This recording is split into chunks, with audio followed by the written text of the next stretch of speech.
Opa, opa. E aí, minha turminha querida, tudo bom com vocês? Já estão aí, né, observando mais uma aula. Um abraço para todos vocês aí da União Nordeste. Vocês viram aqui que estava tentando jogar uma moedinha ao acaso, né, para ver se conseguia obter coroa, né? Mas, loucura é essa, Getro? Tá ficando maluco? Não, não, não, não. Porque a aula de hoje é sobre probabilidade, meu amigo. Então, olha, é muito importante você ficar de olho nessas dicas que eu vou dar aqui para vocês, né? Mas para a gente falar de probabilidade, quero fazer uma pequena revisão com vocês do conjunto dos números racionais, né? Eu falei quando a gente teve a aula de sistemas de numeração que o conjunto dos números racionais são todos os números que podem ser escritos na forma de uma fração. Então, a gente pode falar aí de um número inteiro, por exemplo. Aí você pode estar se perguntando, cara, um número inteiro? Como é que um número inteiro pode ser escrito na forma de fração? Cara, vamos pegar aí o número 8 e vamos pensar o seguinte: o 8 ele pode ser representado como sendo uma fração 24 terços. Você dividir 24 por 3, você vai obter então o número 8. Pode ser também um decimal finito, né? Pode ser ali um decimal finito, como por exemplo 0,2. 0,2 é a fração 2 décimos, né? Então também foi escrito na forma de uma fração. E a gente pode falar também das dízimas periódicas, né? Então você aí que está assistindo, vai, pega aí uma calculadora rapidinho, corre, não perde tempo, vai para a gente fazer essa atividade juntos aqui. E aí eu quero fazer uma conta simples com vocês, tá certo? E aí já posso, então vamos dividir 1 por 3, né? Fazer a fração 1 terço. E a gente dividindo 1 por 3, a gente vai achar 0,333333. Este número a gente chama de dízima periódica. Então percebam que a dízima periódica ela também veio de uma fração, 1 terço, né? Então a gente coloca também como um número racional. Então nós temos aí os números naturais, os números inteiros, os decimais finitos e as dízimas periódicas. Esses aí são os números que fazem parte do conjunto dos números racionais, tá certo? Mas aqui eu quero falar um pouquinho para você aí fazer uma revisão, né? Você do 8º e 9º ano, fazer uma revisão simples aqui de fração equivalente, tá certo? Então vamos aqui dar uma olhada na minha lousa interativa, né? Tão famosa.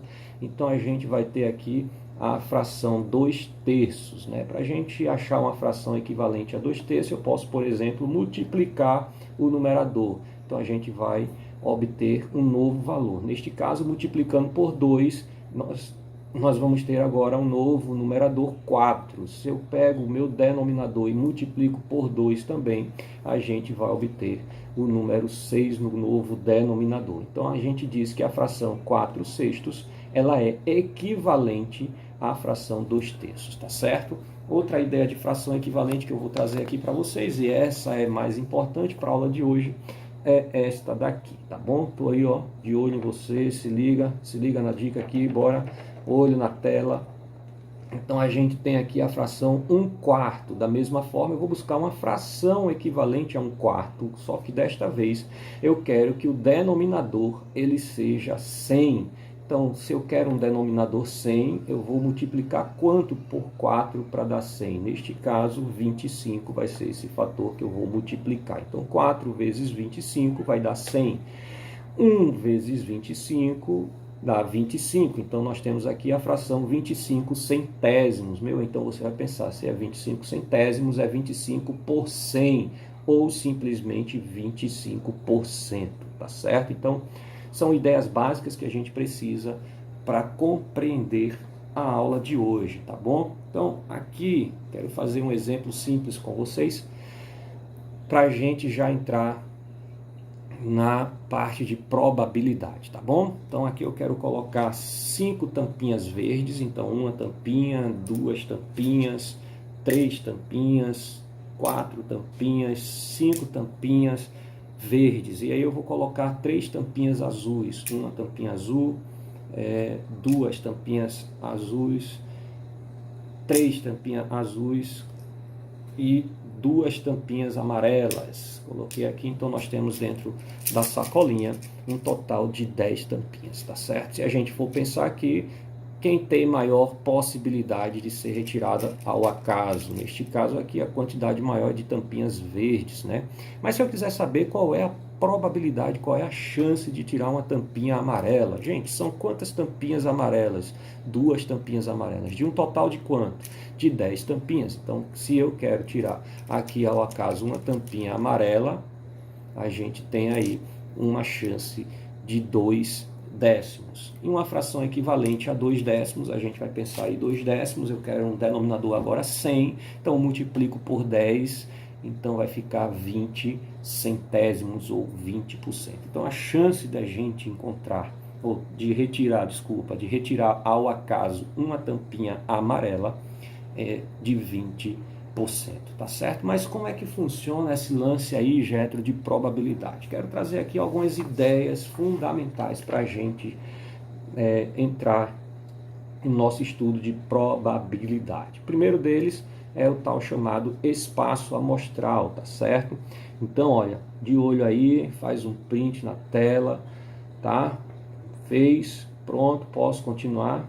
Então, a gente tem aí que o espaço amostral é o espaço de todos os resultados possíveis, é tudo aquilo que a gente tem, tá certo? Por exemplo, se eu faço o lançamento de um dado, então quais são os resultados possíveis? Então a gente tem o número 1, o número 2, o número 3, o número 4, o número 5 e o número 6. E a gente tem aqui também o evento, né? Então, o que é que representa o evento, né? A gente vai ver que o evento é um subconjunto do nosso espaço amostral. Como assim, Getro? Então, o meu evento aqui eu quero faces maiores que 3. Então, quais são as faces maiores que 3? Então, você vai ter aqui um conjunto 4, 5 e 6, tá certo?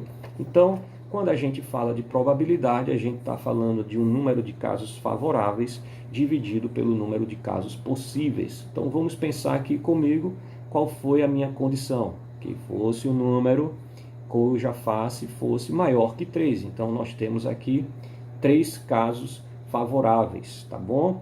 E um total de casos possíveis, então nós temos aí um total de 6. Então a probabilidade então vai ser de 3/6, né? E a gente vai ter uma fração equivalente a 1/2, e 1/2 representa 50%, tá? Então a chance de sair uma face maior que 3 é de 50%, tá? Então com essa ideia aqui a gente já pode partir para uma outra ideia, né, que a gente estava vendo aí no início.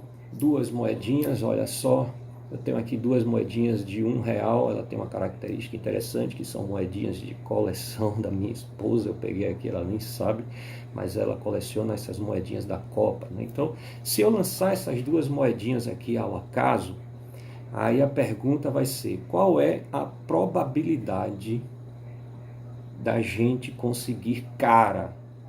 Tá? Então, se eu lançar ao acaso essas moedinhas, tá? Lancei 2 moedinhas ao acaso. Opa, deu errado aqui, mas a gente vai continuando. Ela foi embora, mas eu lancei 2 moedinhas. Então, vamos lá pensar aqui comigo. São 2 moedas, quais são as possibilidades?